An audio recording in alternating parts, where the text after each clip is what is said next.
നമസ്കാരം.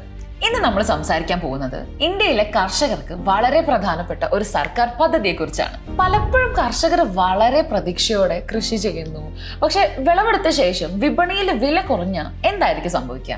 മാസങ്ങളോളം ചെയ്ത കഷ്ടപ്പാട് നഷ്ടമാകാം. ചിലപ്പോൾ കൃഷി ചെലവ് പോലും തിരികെ കിട്ടാതെ പോകും. ഇത്തരത്തിലുള്ള പ്രശ്നങ്ങൾ കുറയ്ക്കാനായിട്ട് കേന്ദ്ര സർക്കാർ ആരംഭിച്ചിട്ടുള്ള ഒരു പ്രധാന പദ്ധതിയാണ് പ്രധാനമന്ത്രി അന്നദാന ആയ് സംരക്ഷൺ അഭിയാൻ, അല്ലെങ്കിൽ ചുരുക്കത്തിൽ പറയുകയാണെങ്കിൽ PM ആശ പദ്ധതി.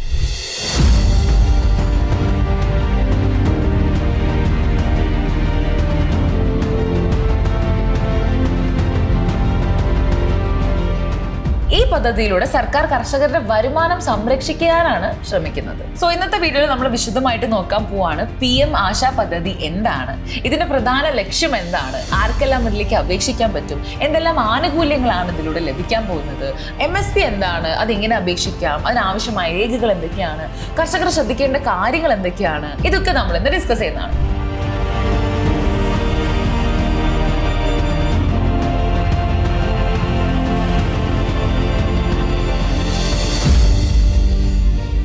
അതുകൊണ്ട് ഈ വീഡിയോ നിങ്ങൾ അവസാനം വരെ കാണാൻ മറക്കരുത്. ബോസ്വാല ഫാമിംഗ് മലയാളം ചാനലിന്റെ മറ്റൊരു വീഡിയോയിലേക്ക് എല്ലാവർക്കും സ്വാഗതം. ഞാൻ അക്ഷര.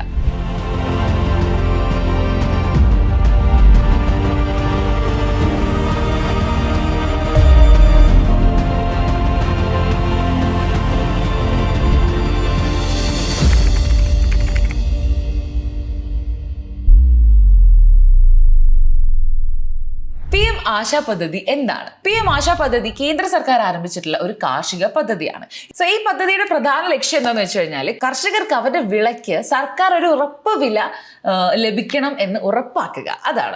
അതായത് വിപണിയിൽ വില കുറയാണെങ്കിലും കർഷകർക്ക് ഒരു നിശ്ചിത കുറഞ്ഞ വില സർക്കാർ ഉറപ്പ് നൽകും. അതിലൂടെ കർഷകർക്ക് വലിയ രീതിയിലുള്ള സാമ്പത്തിക നഷ്ടമൊക്കെ ഒഴിവാക്കാൻ വേണ്ടി സാധിക്കും. MSP എന്താണ്? ഇപ്പോഴും പലർക്കും സംശയം ഉണ്ടാവും MSP എന്ന് പറഞ്ഞാൽ എന്താണ് എന്ന്. നമുക്ക് അതിനെപ്പറ്റി നോക്കാം. MSP എന്ന് പറയുന്നത് കുറഞ്ഞ ഉറപ്പ് വില എന്നതാണ്.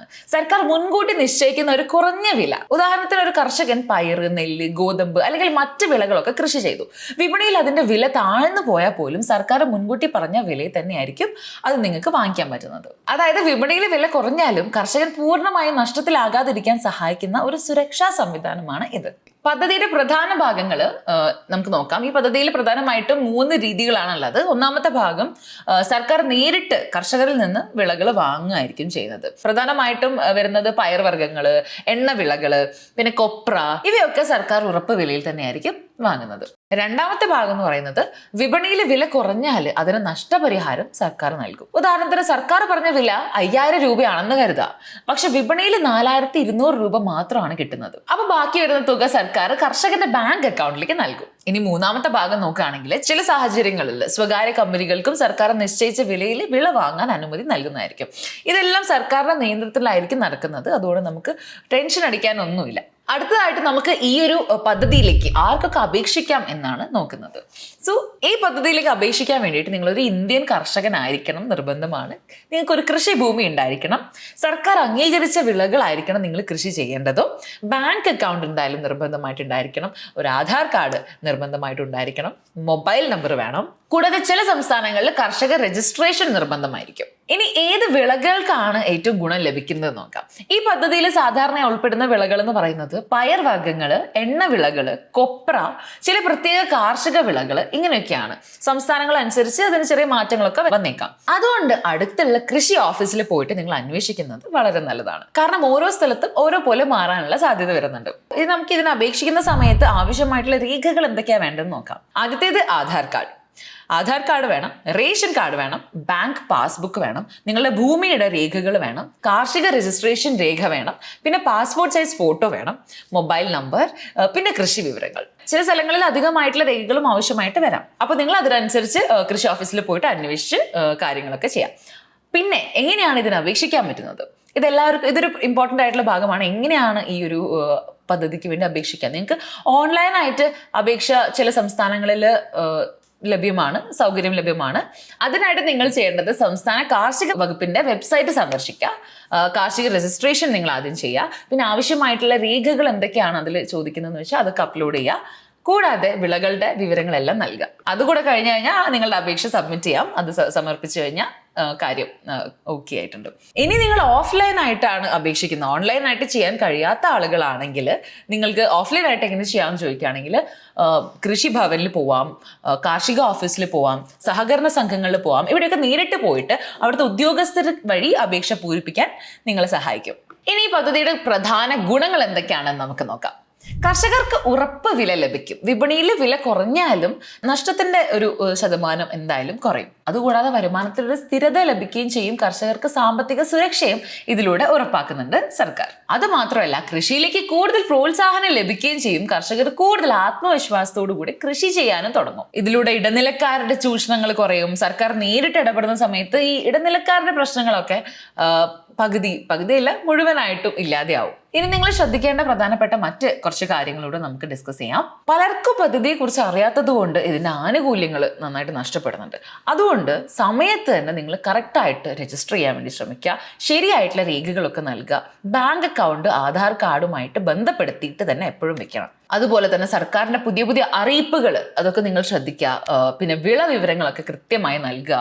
ഇങ്ങനെയുള്ള കാര്യങ്ങളൊക്കെ കൃത്യമായി തന്നെ നിങ്ങൾ ചെയ്താൽ ഈ ഒരു പദ്ധതിയിലേക്ക് നിങ്ങൾ അപ്ലൈ ചെയ്യാൻ എലിജിബിൾ ആയിരിക്കും. ഇനി നമുക്ക് സംസ്ഥാന സർക്കാരിന്റെ പങ്ക് എന്താണെന്ന് നോക്കാം. ഈ പദ്ധതി പ്രധാനമായിട്ടും കേന്ദ്ര സർക്കാർ കൊണ്ടുവന്നതാണെങ്കിലും സംസ്ഥാന സർക്കാരിനും വലിയ പങ്കുണ്ട്. കാരണം സംസ്ഥാന സർക്കാരാണ് നമ്മളുടെ കർഷകരെ രജിസ്റ്റർ ചെയ്യുന്നത്, പിന്നെ ഈ ഒരു വാങ്ങൽ കേന്ദ്രങ്ങളൊക്കെ നടത്തുന്നത് സംസ്ഥാന സർക്കാരാണ്. അതുമാത്രമല്ല, പരിശോധനകൾ നടത്തുന്നതും സംസ്ഥാന സർക്കാരാണ്. കൂടാതെ പണമിടപാടുകളൊക്കെ ഏകോപിപ്പിക്കുന്നതും സംസ്ഥാന സർക്കാരാണ്. അതുകൊണ്ട് സംസ്ഥാന നിയമങ്ങളിലൊക്കെ ചെറിയ മാറ്റങ്ങളൊക്കെ ഉണ്ടാവും. സംസ്ഥാനങ്ങൾ മാറുന്നതിനനുസരിച്ച് ഈ ഒരു പദ്ധതിയിൽ ചെറിയ ചെറിയ മാറ്റങ്ങളൊക്കെ വരാൻ സാധ്യതയുണ്ട്. ഇനി സാധാരണ ആളുകൾ അറിയേണ്ട കുറച്ച് കാര്യങ്ങൾ നമുക്ക് നോക്കാം. പലരും കരുതുന്നത് ഈ ഒരു പദ്ധതി വലിയ കർഷകർക്ക് മാത്രമുള്ളതാണെന്നാണ്. പക്ഷെ ചെറിയ കർഷകർക്കും ഇതിന്റെ ഗുണങ്ങൾ ലഭിക്കാം. അതുകൊണ്ട് നിങ്ങൾ വീട്ടിൽ ആരെങ്കിലും കൃഷി ചെയ്യുന്നുണ്ടെങ്കിൽ ഈ വിവരം നിങ്ങൾ അവരിലേക്ക് എത്തിക്കണം. കാരണം പലപ്പോഴും അറിവില്ലായ്മ കൊണ്ടാണ് ആളുകൾക്കൊക്കെ സർക്കാരിന്റെ പദ്ധതികളും കാര്യങ്ങളൊക്കെ നഷ്ടപ്പെടുന്നത്. അപ്പോൾ ഇതാണ് PM ആശാ പദ്ധതിയുടെ മുഴുവൻ വിശദാംശങ്ങൾ. കർഷകരുടെ വരുമാനം സർക്കാർ സംരക്ഷിക്കാൻ വേണ്ടി കൊണ്ടുവന്ന ഒരു പ്രധാന പദ്ധതിയാണിത്. നിങ്ങൾക്കും അല്ലെങ്കിൽ നിങ്ങളുടെ കുടുംബത്തിൽ ആരെങ്കിലും കൃഷി ചെയ്യുന്നവരായിട്ടുണ്ടെങ്കിൽ ഈ വീഡിയോ അവർക്കും നിങ്ങൾ ഷെയർ ചെയ്ത് കൊടുക്കണം. കാരണം ഒരു ശരിയായ വിവരം ഒരാളുടെ വലിയ നഷ്ടം ഒഴിവാക്കാൻ സഹായിച്ചേക്കാം. സോ ഇങ്ങനെ കർഷകർക്ക് ആവശ്യമായിട്ടുള്ള വീഡിയോസ് ഇനിയും ഈ ചാനലിൽ അപ്ലോഡ് ആവുന്നതായിരിക്കും. സോ ഈ വീഡിയോ നിങ്ങൾക്ക് ഉപകാരപ്പെട്ടെങ്കിൽ please like, share and channel subscribe ചെയ്യുക. ബെൽ ഐക്കണും കൂടെ ക്ലിക്ക് ചെയ്ത് കഴിഞ്ഞാൽ ഇതിൽ വരുന്ന പുതിയ പുതിയ അപ്ഡേറ്റ്സ് നിങ്ങൾക്ക് പെട്ടെന്ന് തന്നെ നോട്ടിഫിക്കേഷനായി കിട്ടുന്നതായിരിക്കും. വീണ്ടും മറ്റൊരു പ്രധാനപ്പെട്ട സർക്കാർ പദ്ധതിയായിട്ട് നമുക്ക് കാണാം. അതുവരെ bye bye. Brand partnerships and advertising എൻക്വയറീസിനായി ഇമെയിൽ ID brand@boswala.com അല്ലെങ്കിൽ 9108014192 എന്ന വാട്സ്ആപ്പ് നമ്പറിലോ ബന്ധപ്പെടൂ. Bosswala. Be the boss.